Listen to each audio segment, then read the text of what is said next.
E aí, já parou para pensar do que a gente é feito de verdade? Sabe, para além da biologia. Existe uma perspectiva cristã bem antiga que enxerga o ser humano como um ser de três partes. É sobre essa ideia fascinante de corpo, alma e espírito que a gente vai conversar hoje. Bora entender isso melhor. Pois é, essas são as grandes perguntas, né? Perguntas que existem há milênios e que todo mundo, em algum momento, já se fez. Elas vão direto no coração do que significa existir, buscando entender de onde a gente veio, qual o nosso propósito e, claro, para onde a gente vai. Então, para buscar as respostas para essas questões, dentro dessa linha de pensamento teológico, a gente recorre a um campo de estudo chamado antropologia bíblica. É essa área que vai nos dar um mapa, a estrutura para a gente entender o que vem a seguir. E no centro de toda essa estrutura, a gente encontra um conceito-chave, a tricotomia. É uma palavra diferente, mas a ideia é bem direta. Acredita-se que cada pessoa é, na verdade, composta por três partes diferentes, mas que são totalmente unidas: o corpo, a alma e o espírito. Juntas, elas formam um ser humano completo. Olha só que interessante essa divisão. Cada parte tem uma função bem específica. O espírito, que em grego é pneuma, é visto como a nossa ponte, nossa conexão com Deus. Já a alma, a psiche, é onde fica tudo que a gente pensa e sente, nosso intelecto, nossas emoções, nossa vontade. E por fim, o corpo, o soma, é o nosso veículo aqui no mundo físico, né? É como a gente interage com tudo ao redor. São três partes, mas que formam uma pessoa só, totalmente integrada. Ok, então para entender essa história toda, a gente precisa voltar para o começo de tudo.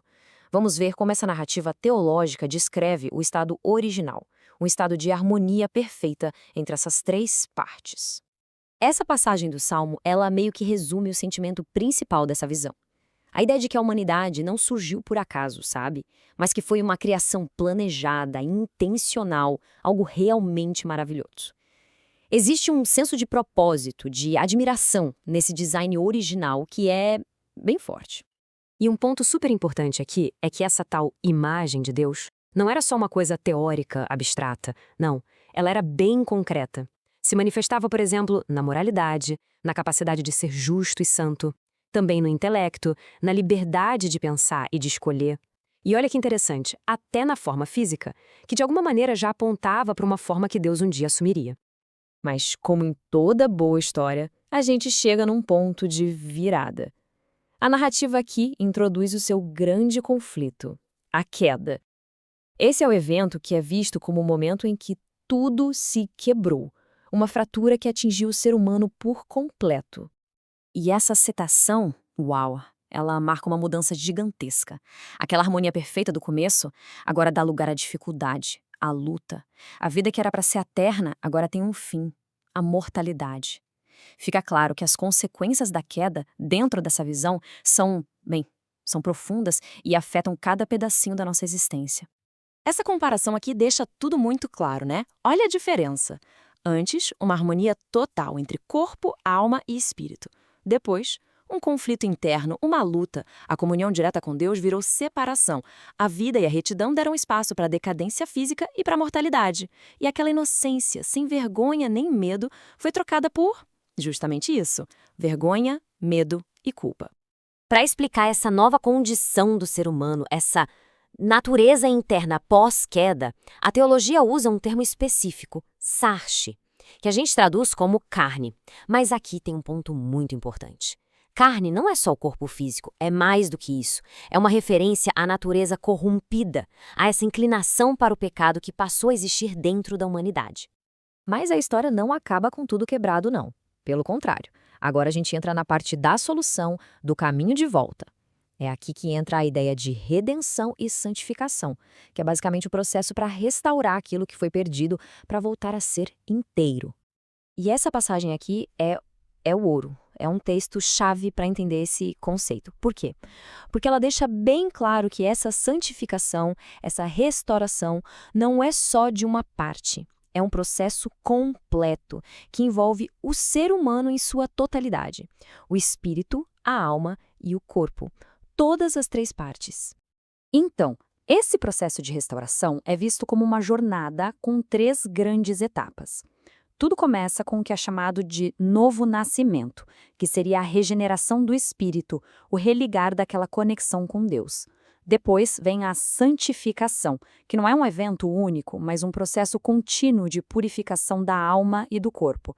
E, por fim, a glorificação, que é a transformação final, lá no futuro. E o mais legal é a direção em que tudo isso acontece. É um movimento de dentro para fora. A transformação começa lá no fundo, no espírito, naquela parte que se conecta com Deus. E a partir daí, essa mudança vai influenciando a alma, os pensamentos, as emoções e, por consequência, o corpo. Bom, e tudo isso nos leva ao capítulo final dessa narrativa. A gente vai falar agora sobre a grande esperança, a transformação definitiva que aguarda a pessoa redimida. Essa citação é muito forte, né? Ela aponta para um destino que não é daqui, um destino celestial. E mais, fala de uma transformação física radical, ou seja, a esperança aqui não é só algo espiritual, etéreo, ela é corporal também. É a promessa de que o corpo vai ser transformado para se parecer com um corpo glorioso. Então, essa glorificação é como uma metamorfose total. Pensa só, o corpo que a gente conhece, que é terrestre, físico, se torna um corpo celestial e espiritual.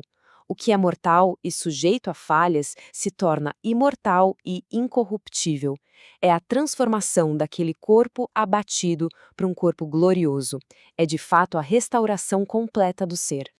Certo, mas e daí? Por que tudo isso importa no dia a dia? Bom, porque dentro dessa visão de mundo, a vida que a gente vive agora está diretamente conectada com o destino eterno. As ações de hoje ganham um novo peso. Elas não são só para o agora. São parte de uma preparação para uma realidade futura. E tudo isso nos deixa com uma pergunta final para a gente pensar. Se o destino final é sobre a restauração completa do ser, espírito, alma e corpo, como será que essa crença muda o jeito que uma pessoa valoriza cada uma dessas partes, não no futuro, mas agora, no presente?